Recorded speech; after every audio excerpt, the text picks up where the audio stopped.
Test 2. This is the IELTS listening test. You will hear a number of different recordings and you will have to answer questions on what you hear. There will be time for you to read the instructions and questions and you will have a chance to check your work. All the recordings will be played once only. The test is in 4 parts. At the end of the test, you will be given 10 minutes to transfer your answers to an answer sheet. Now turn to Part 1.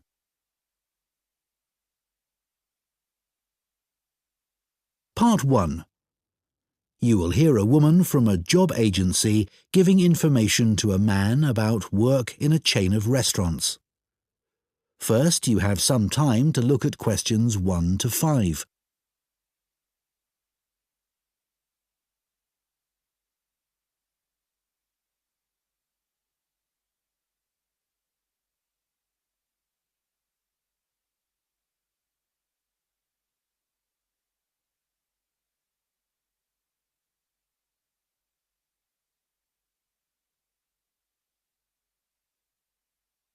Now listen carefully and answer questions 1 to 5.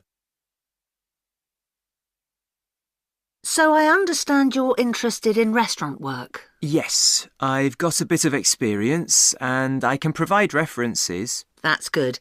I can check all that later. Now, Milo's restaurants have some vacancies at the moment. They're a really good company to work for. Lots of benefits. All right. Yes. They've got a very good reputation for looking after staff. For example, all employees get training, even temporary staff. Oh, really? That's quite unusual, isn't it? Certainly is. And do staff get free uniforms too? You just need to wear a white t-shirt and black trousers, it says here. So I guess not. But another benefit of working for a big company like this is that you can get a discount at any of their restaurants. Even at weekends? No, but you'll be working then anyway. Oh, yes, I suppose so. Most of their restaurants are in the city centre, aren't they? So easy to get to by bus? Yes, that's right. But if you have to do a late shift and finish work after midnight, the company will pay for you to get a taxi home. I probably won't need one. I think I'd use my bike. OK. Now, they do have some quite specific requirements for the kind of person they're looking for. Milo's is a young, dynamic company, and they're really keen on creating a strong team. It's really important that you can fit in and get on well with everyone. Yeah, I've got no problem with that. It sounds good, actually. The last place I worked for was quite demanding too. We had to make sure we gave a really high level of service. That's good to hear, because that will be equally important at Milo's. I know they want people who have an eye for detail. That's fine. I'm very used to working in that kind of environment. Perfect. So the only other thing that's required is good communication skills, so you'll need to have a certificate in English. Sure. Before you hear the rest of the conversation, you have some time to look at questions 6 to 10.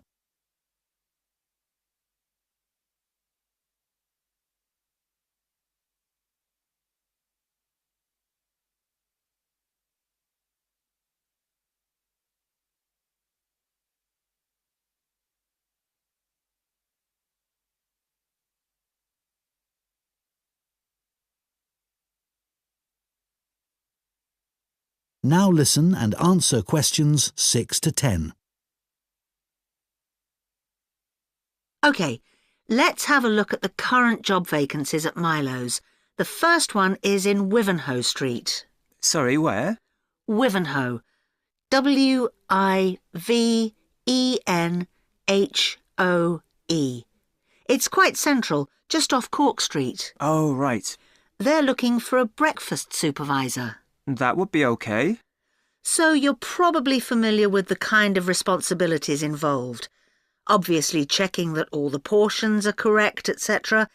And then things like checking all the procedures for cleaning the equipment are being followed. Okay. And what about the salary?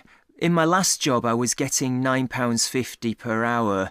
I was hoping to get a bit more than that. Well, to begin with, you'd be getting £9.75, but that goes up to £11.25 after 3 months. That's not too bad. And I suppose it's a very early start. That's the only unattractive thing about this job. But then you have the afternoons and evenings free. So the restaurant starts serving breakfast from 7 a.m. and you'd have to be there at 5:30 to set everything up. But you'd be finished at 12:30. Well, as you say, there are advantages to that. Now, you might also be interested in the job at the City Road branch. That's for a junior chef, so again, a position of responsibility. I might prefer that, actually. Right. Well, obviously, this role would involve supporting the sous chef and other senior staff. And you'd be responsible for making sure there's enough stock each week and sorting out all the deliveries. I've never done that before, but I imagine it's fairly straightforward once you get the hang of it. Yes, and you'd be working alongside more experienced staff to begin with, so I'm sure it wouldn't be a problem. The salary's slightly higher here. It's an annual salary of £23,000. Right. I know that if they like you, it's likely you'll be promoted quite quickly, so that's worth thinking about. Yes, it does sound interesting. What are the hours like? The usual, I think. There's a lot of evening and weekend work, but they're closed on Mondays. But you do get one Sunday off every 4 weeks. So would you like me to send off your CV? That is the end of part 1. You now have 1 minute to check your answers to part 1.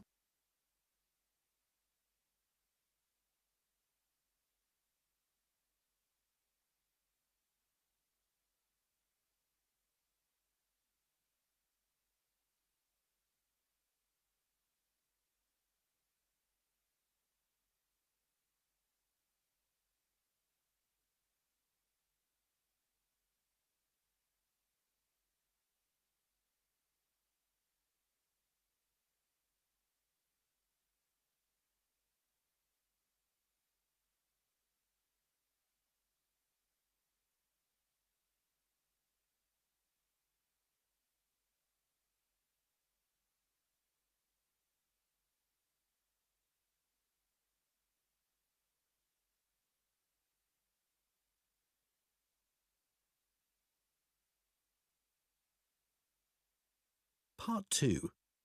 You will hear a talk to members of the public about plans for a new housing development near a town called Nunston. First, you have some time to look at questions 11 to 14.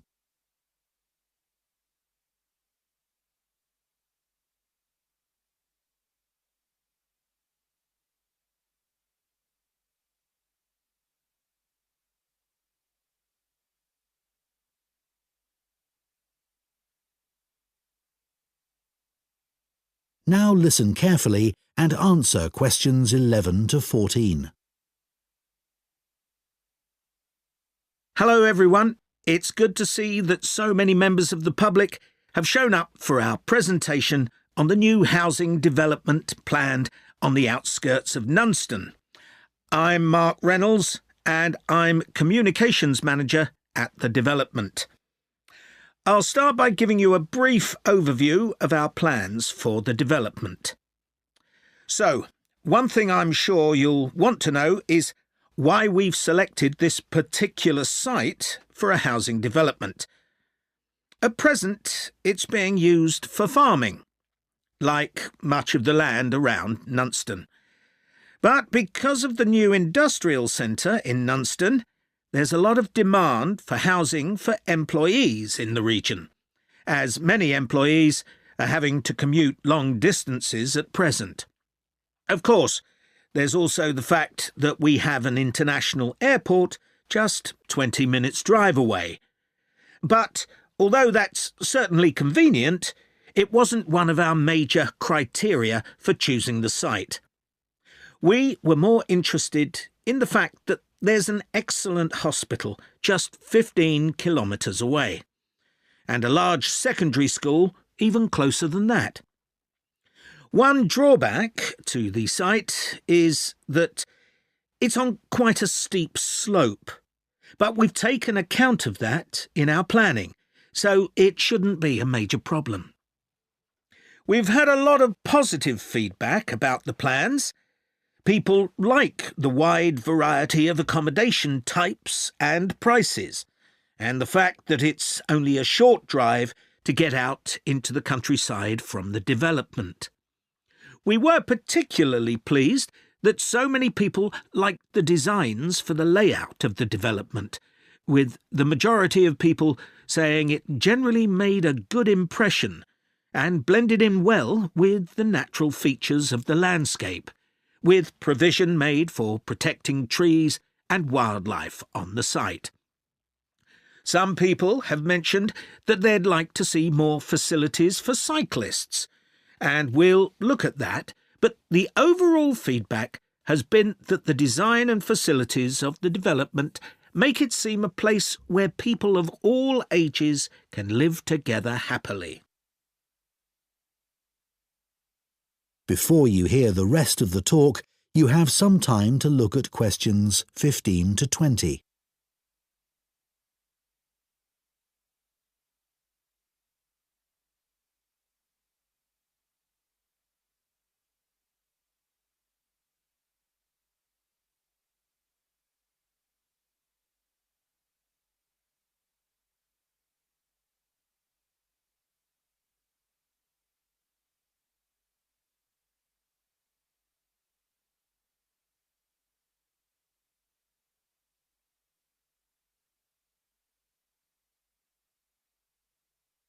Now listen and answer questions 15 to 20. OK, so I'll put a map of the proposed development up on the screen. You'll see it's bounded on the south side by the main road, which then goes on to Nunston. Another boundary is formed by London Road on the western side of the development. Inside the development, there'll be about 400 houses and 3 apartment blocks. There'll also be a school for children up to 11 years old. If you look at the south entrance at the bottom of the map, there's a road from there that goes right up through the development. The school will be on that road, at the corner of the second turning to the left. A large sports centre is planned with facilities for indoor and outdoor activities. This will be on the western side of the development, just below the road that branches off from London Road. There'll be a clinic where residents can go if they have any health problems. Can you see the lake towards the top of the map? The clinic will be just below this, to the right of a street of houses. There'll also be a community centre for people of all ages. On the northeast side of the development, there'll be a row of specially designed houses specifically for residents over 65, and the community centre will be adjoining this. We haven't forgotten about shopping. There'll be a supermarket between the 2 entrances to the development. We're planning to leave the 3 large trees near London Road, and it'll be just to the south of these. It's planned to have a playground for younger children. If you look at the road that goes up from the south entrance, you'll see it curves round to the left at the top, and the playground will be in that curve with nice views of the lake. OK, so now, does anyone have any questions? That is the end of Part 2. You now have 30 seconds to check your answers to Part 2.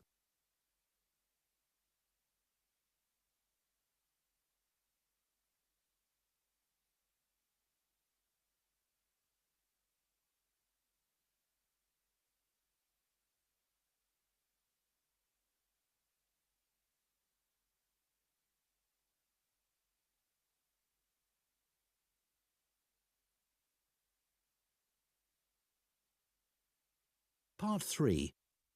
You will hear two geography students, Adam and Michelle, talking about a volcanic eruption which took place in Iceland in 1783. First, you have some time to look at questions 21 to 26.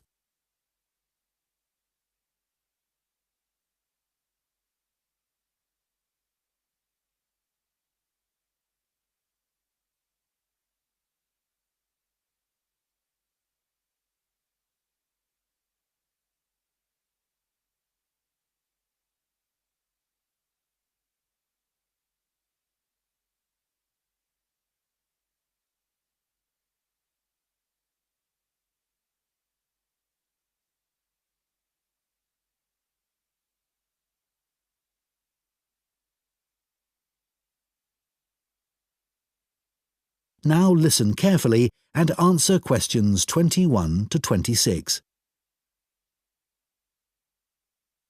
So, Michelle, shall we make a start on our presentation? We haven't got that much time left. No, Adam, but at least we've done all the background reading. I found it really interesting. I'd never even heard of the Laki eruption before this. Me neither. I suppose 1783 is a long time ago. But it was a huge eruption, and it had such devastating consequences. I know. It was great there were so many primary sources to look at. It really gives you a sense of how catastrophic the volcano was. People were really trying to make sense of the science for the first time. That's right. But what I found more significant was how it impacted directly and indirectly on political events, as well as having massive social and economic consequences. I know. That should be the main focus of our presentation. The observations made by people at the time were interesting, weren't they? I mean, they all gave a pretty consistent account of what happened, even if they didn't always use the same terminology. Yeah. I was surprised there were so many weather stations established by that time. So, you can see how the weather changed often by the hour. Right. Writers at the time talked about the Laki haze to describe the volcanic fog that spread across Europe. They all realised that this wasn't the sort of fog they were used to. And, of course, this was in pre-industrial times, so they hadn't experienced sulphur-smelling fog before. No, that's true. Reports from the period blamed the haze for an increase in headaches, respiratory issues and asthma attacks. And they all describe how it covered the sun and made it look a strange red colour. Must have been very weird. It's interesting that Benjamin Franklin wrote about the haze. Did you read that? He was the American ambassador in Paris at the time. Yeah. At first, no one realised that the haze was caused by the volcanic eruption in Iceland. It was Benjamin Franklin who realised that before anyone else. He's often credited with that, apparently. But a French naturalist beat him to it. I can't remember his name. I'd have to look it up. Then other naturalists had the same idea, all independently of each other. Oh, right. We should talk about the immediate impact of the eruption, which was obviously enormous, especially in Iceland, where so many people died. You'd expect that, and the fact that the volcanic ash drifted so swiftly, but not that the effects would go on for so long, or that 2 years after the eruption, strange weather events were being reported as far away as North America and North Africa. No, I found all that hard to believe too. It must have been terrible, and there was nothing anyone could do about it, even if they knew the ash cloud was coming in their direction. Before you hear the rest of the discussion, you have some time to look at questions 27 to 30.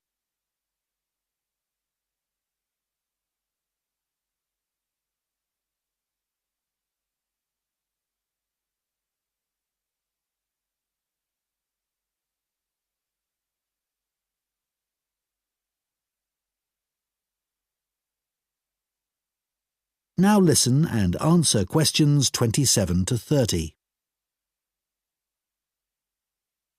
We should run through some of the terrible consequences of the eruption experienced in different countries. There's quite a varied range. Starting with Iceland, where the impact on farming was devastating. One of the most dramatic things there was the effect on livestock as they grazed in the fields. They were poisoned because they ate vegetation that had been contaminated with fluorine as a result of the volcanic fallout. That was horrible. In Egypt, the bizarre weather patterns led to a severe drought, and as a result the Nile didn't flood, which meant the crops all failed.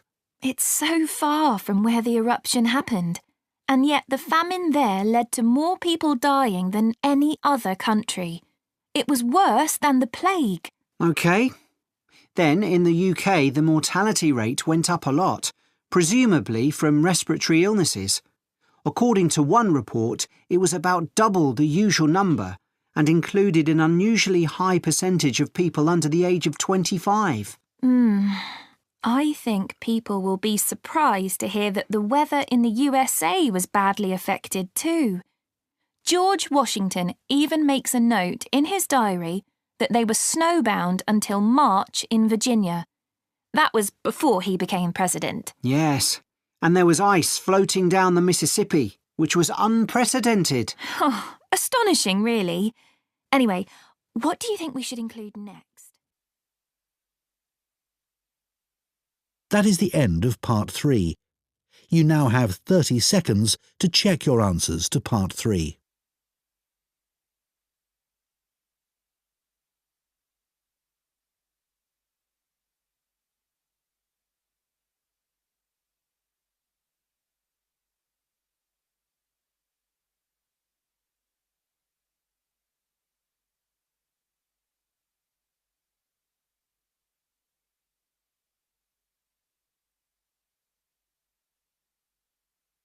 Part 4.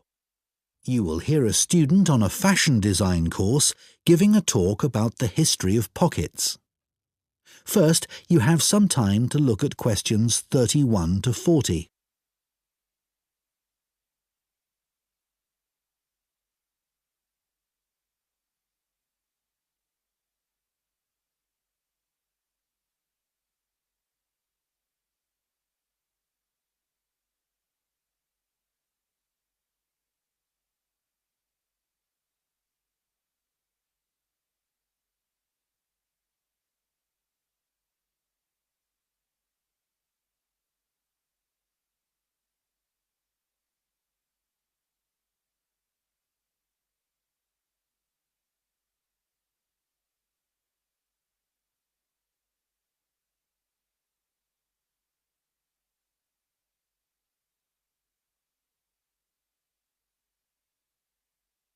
Now listen carefully and answer questions 31 to 40. Good morning. Now, we've been asked to choose an aspect of European clothing or fashion and to talk about its development over time. I decided to focus on a rather small area of clothing, and that's pockets. I chose pockets for two reasons, really. We all have them in jeans, jackets, coats, for example, and even though we often carry bags or briefcases as well, nothing is quite as convenient as being able to pop your phone or credit card into your pocket.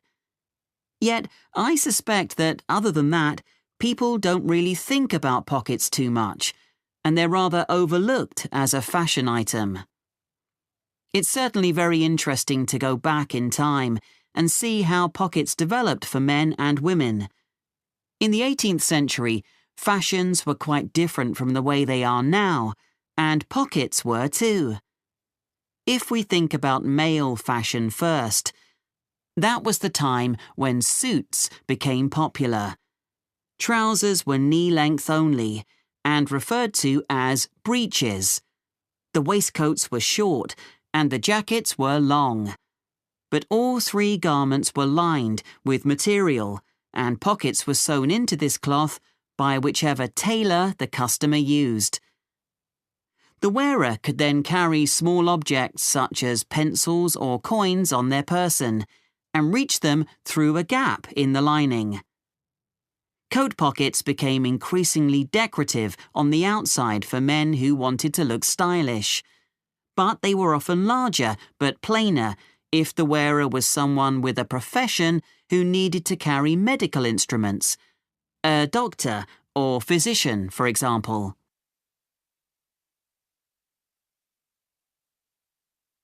The development of women's pockets was a little different. For one thing, they weren't nearly as visible or as easy to reach as men's. In the 18th and 19th centuries, women carried numerous possessions on their person, and some of these could be worth a lot of money. Women were more vulnerable to theft, and wealthy women, in particular, worried constantly about pickpockets. So, what they did was to have a pair of pockets made that were tied together with string. The pockets were made of fabric, which might be recycled cloth if the wearer had little money, or something more expensive, such as linen, sometimes featuring very delicate embroidery. Women tied the pockets around their waist, so that they hung beneath their clothes.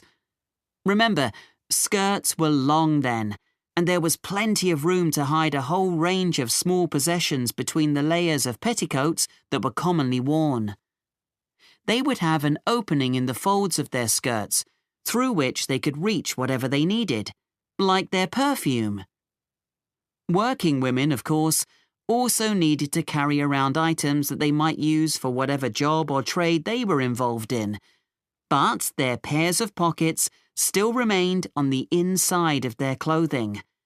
They just got bigger or longer, sometimes reaching down to their knees. So, the tie-on pockets went well into the 19th century, and only changed when fashion altered towards the end of that period.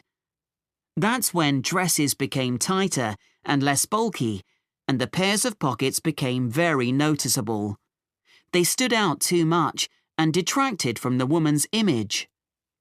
Women who had been used to carrying around a range of personal possessions, and still wanted to, needed somewhere to carry these items about their person.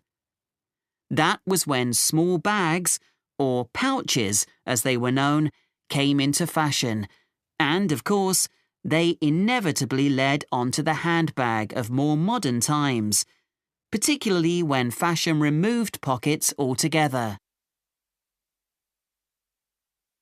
That is the end of Part 4. You now have 1 minute to check your answers to Part 4.